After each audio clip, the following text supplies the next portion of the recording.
हरे Krishna. Krishna conscious books YouTube channel में आपका स्वागत है। हम रीड कर रहे हैं गुरुमुख पद्म वाक्य, जो लिखा गया है परम पूज्य लोकनाथ स्वामी महाराज द्वारा। आज हम रीड करेंगे अध्याय 39, तुम्हें अनुभव है।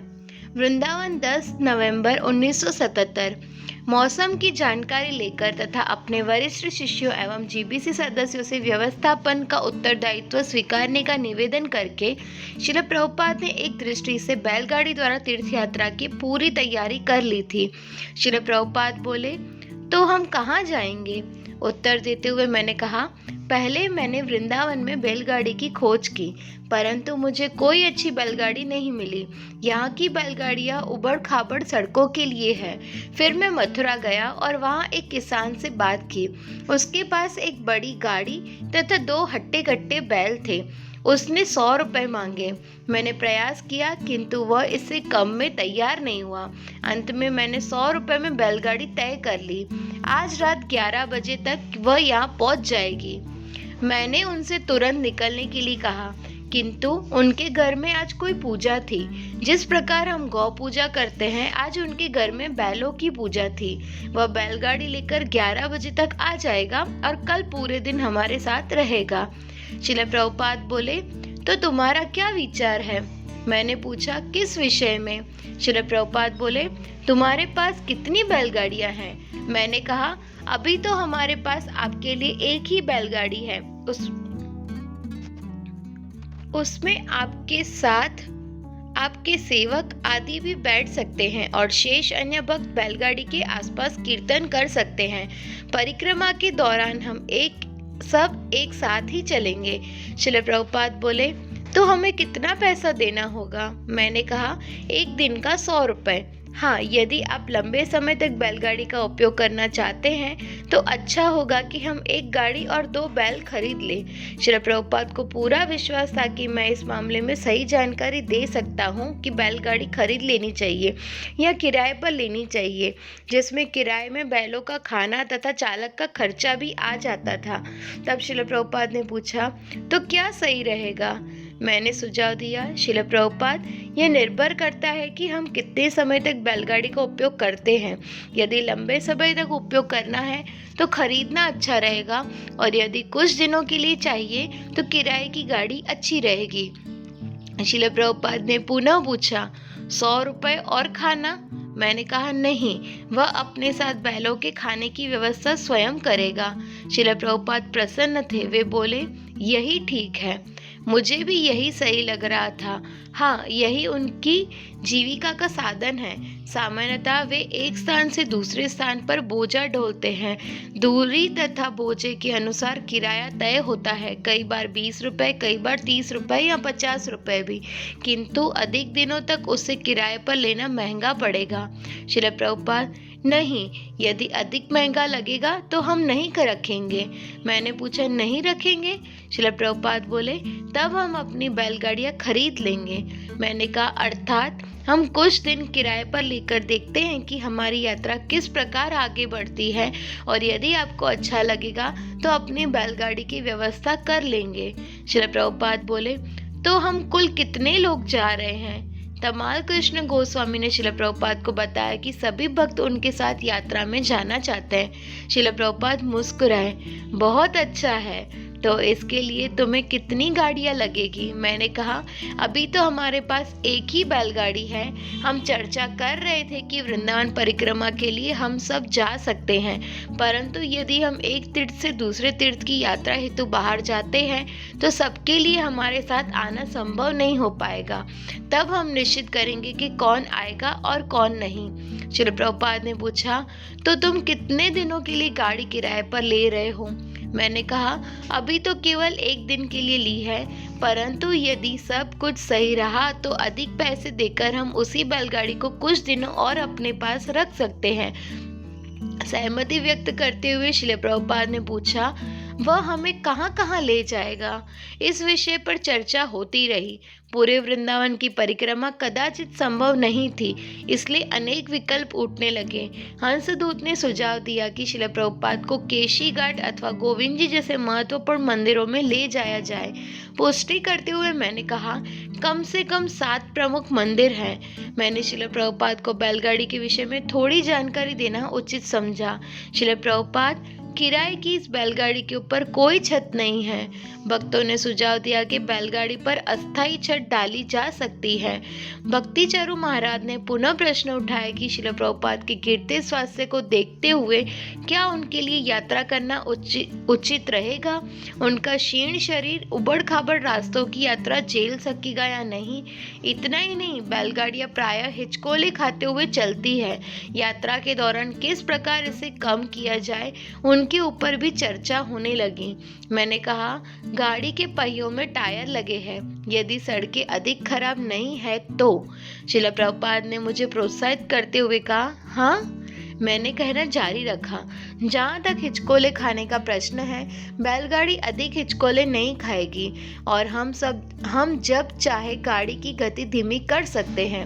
यदि शिला प्रभुपाद देखना चाहते हैं तो एक दिन देख सकते हैं। मेरी हार्दिक इच्छा थी कि हम शिला प्रभुपाद को एक सुंदर रथ ले जाए। कुछ प्रसन्न होकर शिला प्रभुपाद बोले, तुम तुरंत ऐसी गाड़ी खरीद लो। मैंने बताया कि इस प्रकार की गाड़ी पहले डिजाइन करनी होगी। शिला प्रभुपाद, ऐसी गाड़ियां तैयार नहीं मिलती। जिस प्रकार की गाड़ी हम चाहते हैं, जिसके ऊपर छत हो तथा अन्य व्यवस्थाएं हो, वह हमें ऑर्डर देकर बनवानी होगी।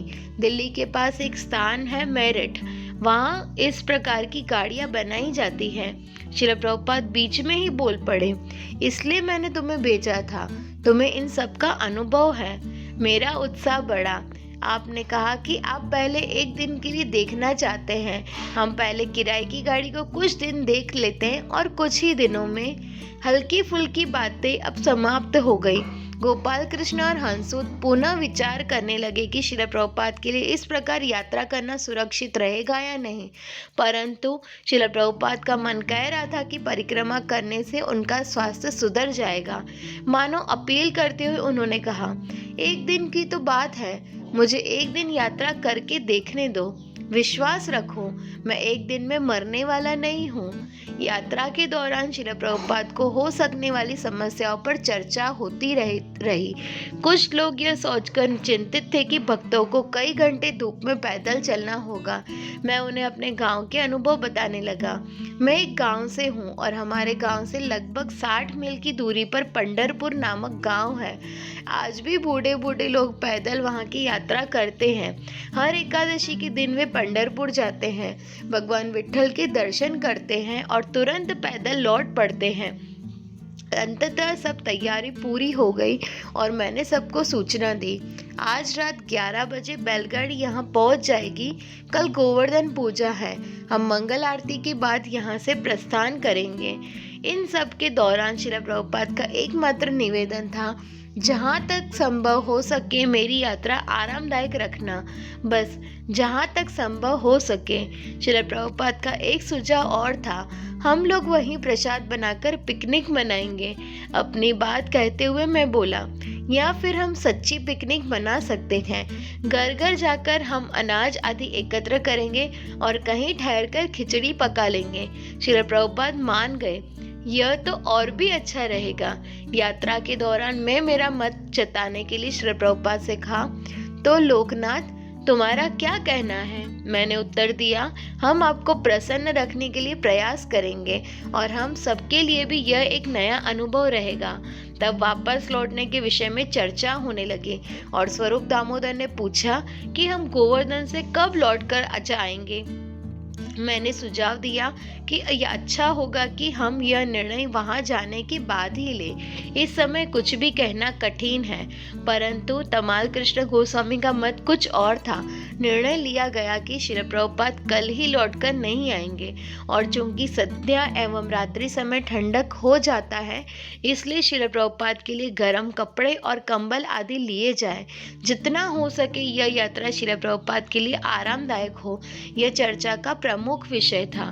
खैर, शिला प्रभुपाद कभी इस यात्रा पर नहीं जा पाए।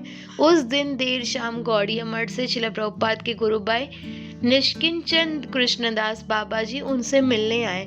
बाबा जी ने कीर्तन किया और श्रील प्रभुपाद के साथ बंगाली में कुछ बातें की। उस दौरान तमाल कृष्ण गोस्वामी तथा भवानंद महाराज भी श्रील प्रभुपाद से मिलने वहां आए। उन्होंने बताया कि सड़कों की स्थिति बहुत खराब है। वे जानते थे कि श्रील प्रभुपाद के मन में परिक्रमा करने की तीव्र इच्छा है, परंतु उनका निवेदन था कि थोड़ा स्वास्थ्य सुधार होने पर तक श्रील प्रभुपाद को प्रतीक्षा करनी चाहिए। उनकी चिंता देखते हुए श्रील प्रभुपाद ने उनका प्रस्ताव स्वीकार कर लिया। हम में से कुछ लोगों का मानना था कि हमें गुरु की इच्छा पूरी करनी चाहिए, जबकि कुछ अन्य भक्त थे जिन्हें भय था कि श्रील प्रभुपाद का जीर्ण शरीर उबड़-खाबड़ सड़कों के झटके सहन नहीं कर पाएगा। श्रील तमाल कृष्ण गोस्वामी के तिरोभाव महोत्सव के समय श्रील जयाद्वैत स्वामी ने इस मुद्दे को सही दृष्टिकोण प्रदान किया। उन्होंने बताया कि आरंभ में यात्रा विरोधी दल के सदस्य भी श्रील प्रभुपाद के साथ बैलगाड़ी यात्रा में जाने के लिए तैयार थे। एक समय उन्होंने भी इस निर्णय को स्वीकार कर लिया था, परंतु अंत में श्रील प्रभुपाद के प्रति चिंता का भाव उस निर्णय पर हावी हो गया। जयाद्वैत महाराज का कहना था कि हमें ऐसा नहीं सोचना चाहिए कि वे लोग केवल विरोध करने के लिए विरोध कर रहे हैं, अपितु उनका विरोध श्रील प्रभुपाद के प्रति उनकी निष्ठा का प्रतीक था। इस विरोध ने दोनों दलों की चिंता तथा श्रील प्रभुपाद के प्रति उनके प्रेम एवं स्नेह को तीव्र ही किया था। अध्याय 40 श्रील प्रभुपाद, क्या मैं आपके साथ आऊं? वृंदावन 13 नवंबर 1977। 11 नवंबर गोवर्धन पूजा के दिन होने वाली बैलगाड़ी यात्रा संभव नहीं हो सकी। यद्यपि बैलगाड़ी द्वारा यात्रा की बात अब समाप्त हो गई थी, तथापि श्रील प्रभुपाद ने यात्रा करने का विचार नहीं छोड़ा था। अभी भी उनके मन में यात्रा की तीव्र इच्छा थी। श्रील प्रभुपाद ने सभी भक्तों के मत सुने और निश्चय किया कि वे बस द्वारा यात्रा करेंगे। 13 नवंबर के दिन दोपहर का समय था। मैं नगर संकीर्तन से लौटा ही था कि श्रील प्रभुपाद ने मुझे बुलाया भेजा।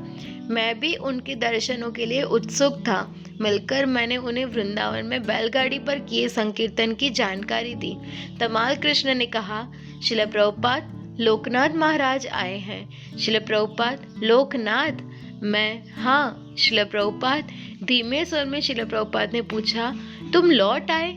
हाँ, हम संकीर्तन से लौट आए। आज हमने वृंदावन, लोई बाजार तथा बांके बिहारी मंदिर से होते हुए संकीर्तन किया। हमारी बैलगाड़ी गुरुकुल के बच्चों से भरी थी और बैलगाड़ी के सामने नृत्य कीर्तन कर रहे भक्तों का एक विशाल समूह था। साथ ही हम अपने साथ एक वैन ले गए थे जो लोगों को हमारे अपराह्न कार्यक्रम, आरती, कीर्तन तथा प्रसाद वितरण के लिए निमंत्रण की घोषणा कर रही थी। धीरे से श्रील प्रभुपाद बोले, ठीक है तो जाओ। मैंने बताया, नहीं, हम संकीर्तन करके वापस आ गए हैं। कीर्तन आनंददायक रहा। 30-40 भक्त आए थे। जहाँ कहीं भी हम रुकते लोगों की भारी भीड़ हमें घेर लेती। सभी ने कीर्तन का आनंद लिया और मंदिर में चलाए जा रहे हमारे कार्यक्रमों की घोषणा सुनी। हम अभी अभी ही लौटे हैं। तब अतिथियों तथा भक्तों के लिए प्रसाद के विषय पर चर्चा होने लगी। मैंने कहा, अतिथियों को आरती के बाद प्रसाद दिया जाएगा। 12 बजे आरती है। हम पहले अतिथियों को प्रसाद देंगे और फिर सबको प्रसाद खिलाने के बाद हम भगवान का प्रसाद ग्रहण करेंगे। श्रील प्रभुपाद जानना चाहते थे, क्या तुम इन सब की व्यवस्था कर रहे हो? मैंने हामी भर दी। श्रील प्रभुपाद के मन में लंबे समय से एक इच्छा थी जो वो मेरे साथ बांटना चाहते थे। वे भारतवर्ष के सारे तीर्थ स्थलों की यात्रा करना चाहते थे। उन्होंने तमाल कृष्ण गोस्वामी से कहा था कि वे इस विषय में मेरे साथ चर्चा करेंगे। इस समय वे इस यात्रा को लेकर बहुत उत्सुक थे। श्रील प्रभुपाद बोले, लोकनाथ?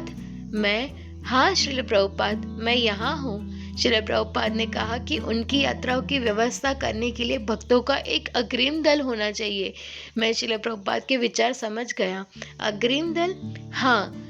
इसे समझाते हुए श्रील प्रभुपाद बोले, वे लोग हमें इन स्थानों की जानकारी देंगे और हमारे वहां पहुंचने तक निवास आदि की सारी व्यवस्था करके रखेंगे।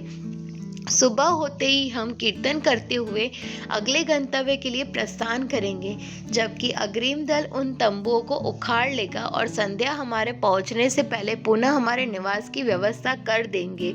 इस प्रकार हम एक स्थान से दूसरे स्थान की यात्रा करेंगे।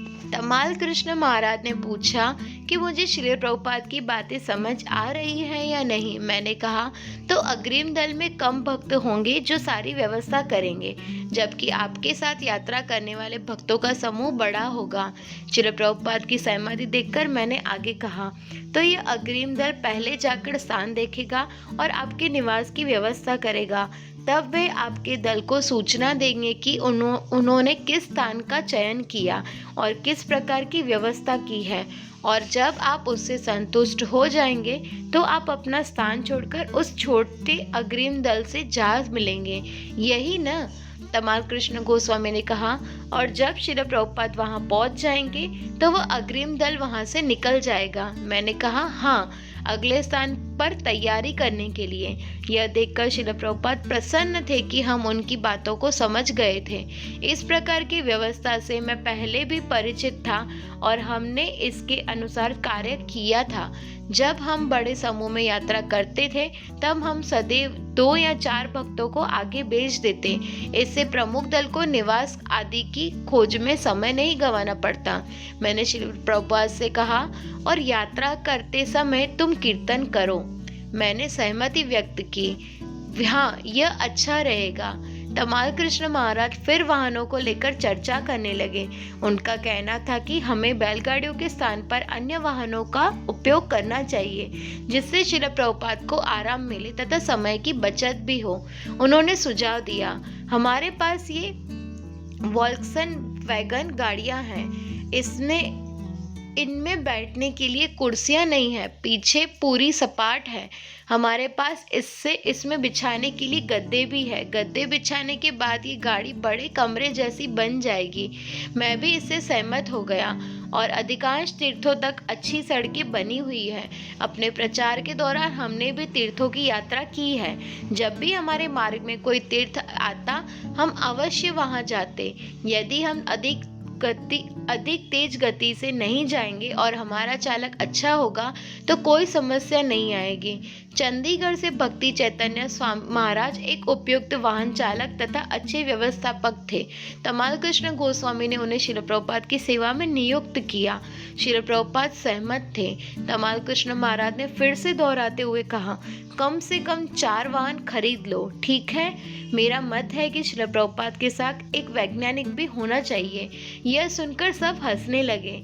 तमाल कृष्ण ने आगे कहा, यदि यात्रा के दौरान हमें कोई अत्यधिक बुद्धिमान व्यक्ति मिलेगा तो उसे पराजित करने के लिए हमें वैज्ञानिक मस्तिष्क की आवश्यकता पड़ेगी। तो स्वरूप दामोदर हमारे साथ आ सकते हैं क्या? श्रील प्रभुपाद, हाँ, क्यों नहीं? गिरिराज ने कहा, और मान लीजिए मार्ग में हमें धनी व्यक्ति मिलते हैं तो आजीवन सदस्य बनाने के लिए हमें एक भक्त चाहिए।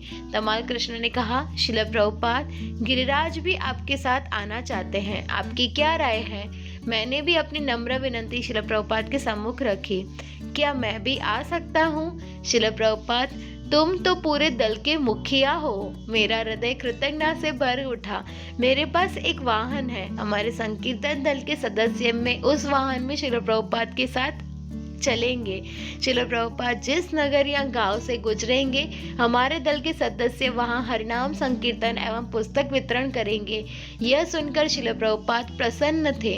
मुझे वह दिन स्मरण है जब जर्मनी की बसों के परमिट न मिलने के से हमारे सामने एक समस्या खान बड़ी हुई थी। हर 6 महीने हमें उनके परमिटों का नवीनीकरण करना पड़ता था। इस कार्य में कुछ समय जाता और तब तक हमारा भ्रमण तथा प्रचार कार्य रुक जाता। उस समय श्रील प्रभुपाद ने बिल्कुल सही सुझाव दिया था कि भारत में प्रचार करने के लिए बैलगाड़ी यातायात का सर्वोत्तम साधन है। तब से हमारा दल बैलगाड़ियों द्वारा यात्रा करते हुए प्रचार कर रहा था। जब श्रील प्रभुपाद की यात्रा में बैलगाड़ियों का स्थान मोटर वाहनों ने ले लिया तो मुझे भय था कि कहीं इस यात्रा में जाने का अवसर मेरे हाथों से निकल न जाए। जब शिला प्रभुपाद ने मुझे पूरे दल का मुखिया कहा तो मैंने कृतज्ञता तथा नम्रता का अनुभव किया। वह शिला प्रभुपाद की अंतिम इच्छा थी, परंतु वह अपूर्ण ही बनी रही। चूंकि शिला प्रभुपाद ने मुझे उनकी इस अपूर्ण परिक्रमा का मुखिया नियुक्त किया था, इसलिए मैंने शिला प्रभुपाद की इच्छा पूरी करने का बीड़ा उठाया और भ्रमणकारी संकीर्तन दल की एक योजना बनाई। यह कोई सरल कार्य नहीं था। शिला प्रभुपाद के तिरोभाव को अनेक वर्ष बीत गए। इस्कॉन के अनेक प्रमुख अधिकारियों को अभी तक शिला प्रभुपाद की उस अपूर्ण इच्छा का स्मरण था। उन्हें खेद था कि इतने वर्षों बाद भी वे शिला प्रभुपाद की अंतिम इच्छा को पूरा नहीं कर पाए। इसे पूरा करने की दिशा में मैंने जीबीसी सदस्यों तथा अन्य वरिष्ठ भक्तों से चर्चा करनी आरंभ की। सौभाग्य कहिए 1986 में हम श्री चैतन्य महाप्रभु का 500वां आविर्भाव दिवस मना रहे थे। इस्कॉन के प्रमुख नेता महाप्रभु के पंचशताब्दी महोत्सव को मनाने के लिए विभिन्न कार्यों पर विचार कर रहे थे। सबको मिलजुल कर इस निर्णय पर पहुंचते कि शिला प्रभुपाद को यात्रा पर ले जाकर उनकी अंतिम इच्छा पूरी करने का यह सुंदर अवसर था। यह यात्रा द्वारका से आरंभ होगी और 500वें गौर पूर्णिमा महोत्सव के समय मायापुर में समाप्त होगी। यह यात्रा 18 महीने की अवधि में लगभग 8000 किलोमीटर का मार्ग तय करेगी।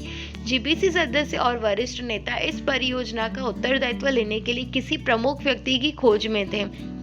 उस समय उन्हें स्मरण आया कि वर्षों पूर्व शिला प्रभुपाद ने मुझे इसकी अपूर्ण यात्रा का मुखिया नियुक्त किया था। इस प्रकार शिला प्रभुपाद की यात्रा करने की इच्छा तथा उस यात्रा में मुखिया के रूप में उनकी सेवा करने की मेरी इच्छा पूर्ण हुई। शिला प्रभुपाद की जय। आज हम इस पुस्तक का लास्ट पार्ट पढ़ चुके हैं, तो आज यह पुस्तक समाप्त होने वाली है। लास्ट में जैसे कि आप जानते हैं कि हम हर पुस्तक का पहले से लेके अंत भाग बताते हैं, तो सेम हम यहीं जारी रखेंगे। तो ये लास्ट पार्ट में उपसंहार है। चर्चा जारी रखते हुए इस उपसंहार को लिखते समय मेरे मन में शिला प्रभुपाद के वे उद्धरण आ रहे थे जो पाठकों को अंतिम अध्याय में उत्पन्न खेद और शोक की भावना से कुछ दूर ले जा सकते हैं। शिला भक्ति विनोद ठाकुर बताते हैं कि एक वैष्णव अपना शरीर त्याग करने के बाद पीछे क्या छोड़ जाता है। शिला प्रभुपाद अक्सर इन पंक्तियों को दोहराया करते थे। यह विचार कि वैष्णव की मृत्यु होती है गलत है, क्योंकि वे अपनी वाणी द्वारा सदैव जीवित रहते हैं। वैष्णव जीने के लिए मरते हैं और जीवित रहते हुए सर्वत्र हरिनाम प्रचार का प्रयास करते हैं। दूसरा शताब्दी दास को 20 फरवरी 1972 लिखे पत्र में शिला प्रभुपाद ने कहा था, जहाँ तक गुरु के साथ व्यक्तिगत संग का प्रश्न है, मैं केवल 4-5 बार अपने गुरु के साथ रहा, किंतु मैंने कभी उनका संग नहीं छोड़ा, एक क्षण के लिए भी नहीं। चूंकि मैं उनके निर्देशों का पालन कर रहा हूँ, इसलिए मैंने कभी उनसे विरह का अनुभव नहीं किया। यह पुस्तक शिला प्रभुपाद की वाणी द्वारा उन्हें पुनर्जीवित करने का एक प्रयास है और वे अपनी वाणी के माध्यम से सदैव हमारे साथ रहते हैं। यह पुस्तक पढ़कर हमारे मन में शिला प्रभुपाद के संग की उनके साथ संबंध स्थापित करने तथा उनके निर्देशों की पालन की उत्कंठा जागृत होनी चाहिए। इन चर्चाओं को लिखते समय स्वयं मुझे उनके साथ रहने की उत्कंठा होने लगी है, जिससे मैं पुनः उनके साथ कोई चर्चा कर सकूं। संस्कृत श्लोक अनुक्रमणिका।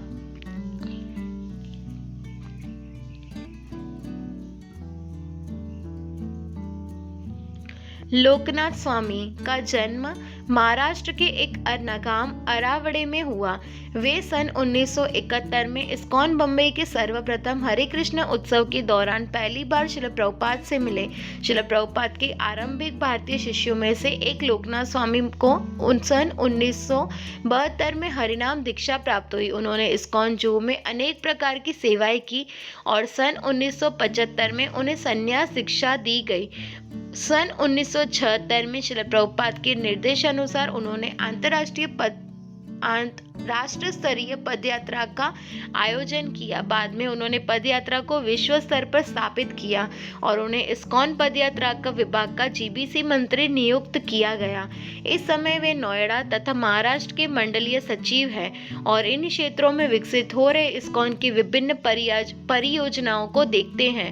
अपने प्रेरणादायक प्रवचनों तथा सुमधुर कीर्तनों के लिए विख्यात लोकनाथ स्वामी ने विश्व भर में इस्कॉन के सैकड़ों उत्सव में भाग लिया है। उन्होंने व्रजमंडल तथा नवद्वीप मंडल परिक्रमा को स्वरूप दिया। लोकनाथ स्वामी सन 1996 में मनाए गए श्रील प्रभुपाद जन्म शताब्दी कार्यक्रम के मंत्री रहे। उस समय उनके द्वारा संचालित 4 वर्षीय प्रचार कार्यक्रम के अंतर्गत विश्व भर में अनेक भव्य कार्यक्रमों का आयोजन किया गया।